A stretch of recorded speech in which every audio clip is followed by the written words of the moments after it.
Boatworks today is sponsored by Total Boat and Alexial Yacht Coatings, as well as supported by the generosity from the beautiful folks over on Patreon. Thank you so much.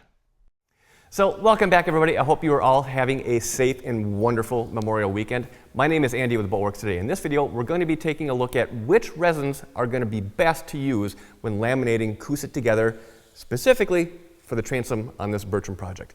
With that said, let's jump into it.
So now, as you know, I'm in the process of replacing a transom on this Bertram. Now, granted, that part of the project has been on a bit of a hiatus recently, just, well, reasons.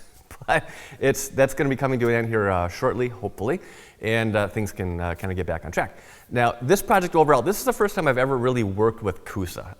So I'm still trying to get a feel for kind of its working properties. So far, all I've been able to do is basically use it as like skinned, standalone panels, like for redoing the bulkheads and building the lockers and knees and that kind of thing. But I haven't had to do any laminations. So on this transom, I'm looking to get this thing around, well, I want to try and get it around almost 3 inches thick. Anything worth doing is worth overdoing is kind of my motto when it comes to transoms. So I want to make this thing beefy, and the only way I'm going to get that kind of a thickness is if I'm actually laminating this material. Now, as I mentioned, I've never tried this yet. There are a number of options or a number of resins that can be used for doing this. Some I think are going to be better suited than others, but whether you're supposed to have some glass in between, or you're just supposed to use some thickened resin, whether it's some type of epoxies, which type of epoxies. There's a lot of little variables that can kind of come into play here. But the short story of this is that when I'm doing this on the transom, because transom is a pretty important part of the boat. I would say it's arguably the most important part. Especially since we're looking at this, the transom as being modified from inboards to going to twin outboards with an Armstrong bracket.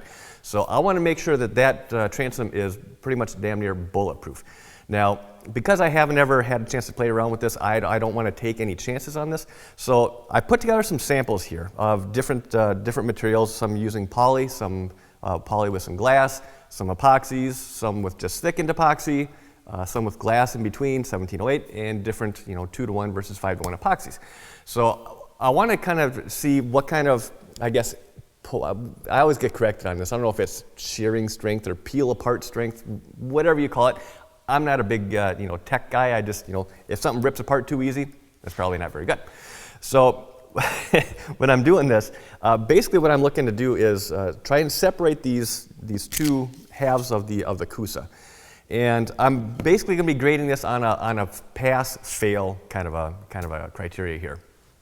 So when I'm peeling these halves apart, if the Coosa itself breaks and the bond that's holding these two, say from like this part down, if that part stays intact and the Coosa from this part up breaks, I'm going to consider that a pass. Now, on the other hand, if I'm trying to separate this and basically everything just completely separates between the two right down where the bonding is, obviously that's going to be a fail. I have all the samples laid out here and going from left to right. I've got the 2 polyester samples. Here are the 2-to-1 epoxy samples, and then lastly the 5-to-1 epoxy samples. I'm going to start with the one that I think is going to be the weakest out of all these, which is going to be just the straight polyester resin, no filler, no glass, nothing. This is just basically wet it out with some polyester resin, stuck it together. So let me see how this is going to go. I don't have real high hopes for this, but we shall see. Ow! Mother. Yeah, surprisingly, this is doing a lot better than I anticipated.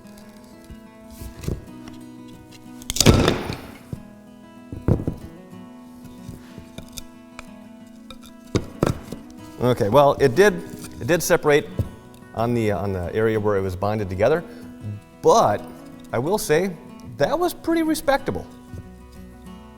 I'll give it a semi-pass, but semi-fail. Okay, next up, again, I'm just going to get all the polyesters out of the way. This is just regular polyester resin with a layer of 1708 in between.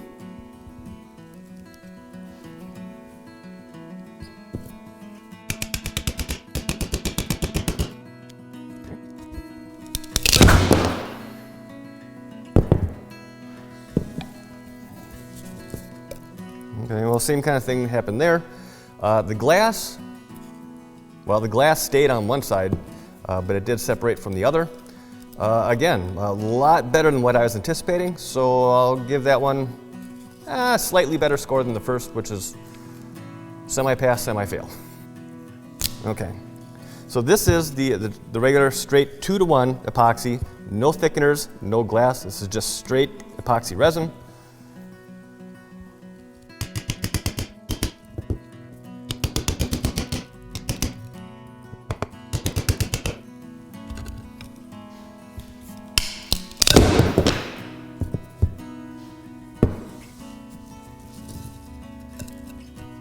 This side of the panel actually took a little the skin of the Coosa from this panel.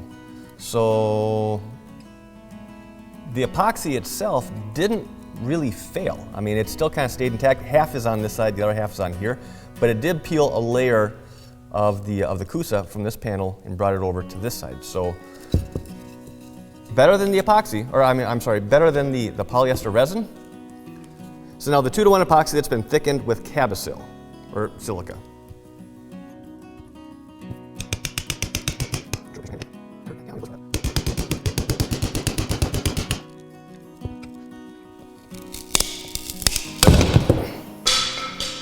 Whew.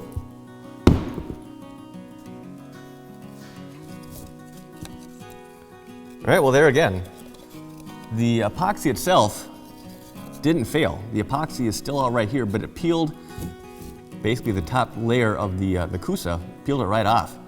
So I will call that one a win. This is the one this one actually took the most effort so far to separate, and it shot about 15 feet across the shop when it actually popped. So I think that looks very, very promising.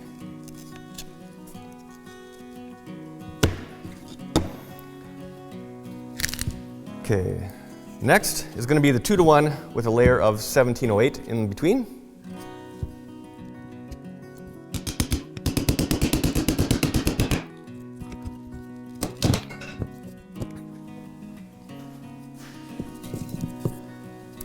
There again, the glass did not fail.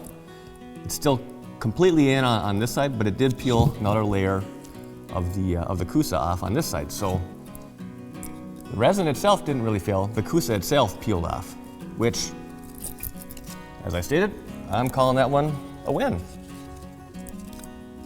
Okay, now we're going to get into the 5-to-1 epoxies. And we'll start off with the straight 5-to-1, no fillers, no glass.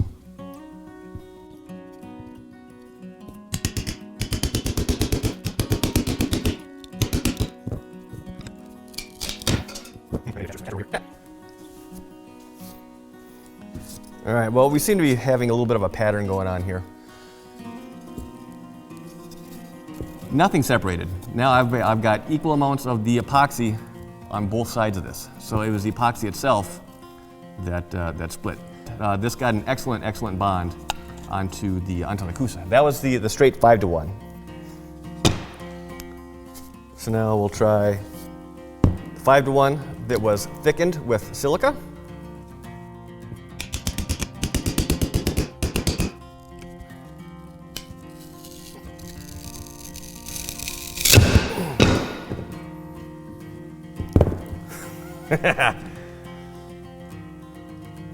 All right, well, that removed a whole lot of Coosa from the layer.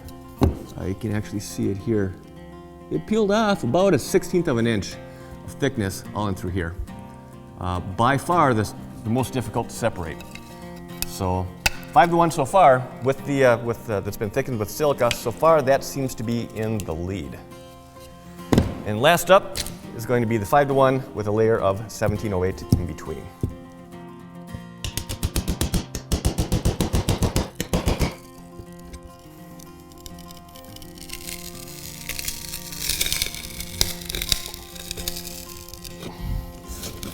This does not want to come apart. Ow! Mother!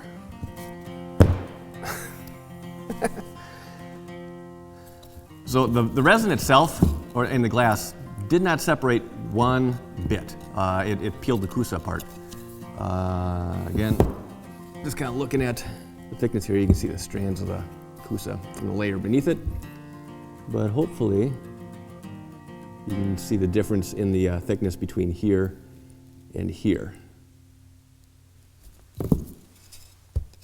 So as far as my takeaways on this, obviously the two epoxy samples, I mean, they did much better than the polyester sample. But I will say, the polyester was still pretty respectable. I would have zero hesitation or any bit of reluctance using polyester resin to do the glass work over top of Coosa. And even on the transom, most likely that's what I'm gonna end up going with. So most likely I'm gonna be doing the glass work over the Coosa using polyester resin. But as far as bonding them or laminating the 2 or 3 sheets together, I'm going to be going with a type of epoxy. Now, both of the epoxies did very well, but one of them did do better, and it was the 5-to-1 epoxy. So whether it was the one that had the 1708 in between or even the thickened, the one that had the 1708 in between the layers, that was a little bit stronger bond. But as far as the actual process of putting that into practice, when you're trying to take a sheet that's flat and stick it against something that's going to have a little bit of uneven consistency on the contour, I don't see that as being a real viable source or a viable way to do it on the initial sheet. So my first cutout of Coosa is going to be going in with thickened epoxy, going to be thickened up with Catasil. And as far as going in between the sheets with 1708, I don't know. Either way, I think it's going to be just absolutely perfectly fine, whether I'm using a 1708 or just regular thickened epoxy in between. Thinking about time, I'm probably just going to end up going with thickened epoxy in between. That still peeled the Coosa apart. It didn't fail. So in my mind, either one of those options are very, very good options. And with that, I think I'm going to wrap this video up. So I hope you enjoyed this, and I hope you found it helpful. And if you did, hit that thumbs up button. If you're not already subscribed, hit that subscribe button and the notification bell. Thank you in advance. If you have any questions, comments, you can please leave those down below. And as always, thank you for your time. Thanks for watching. Have a safe Memorial weekend, and I'll see you next week. This has been a Boatworks Today production.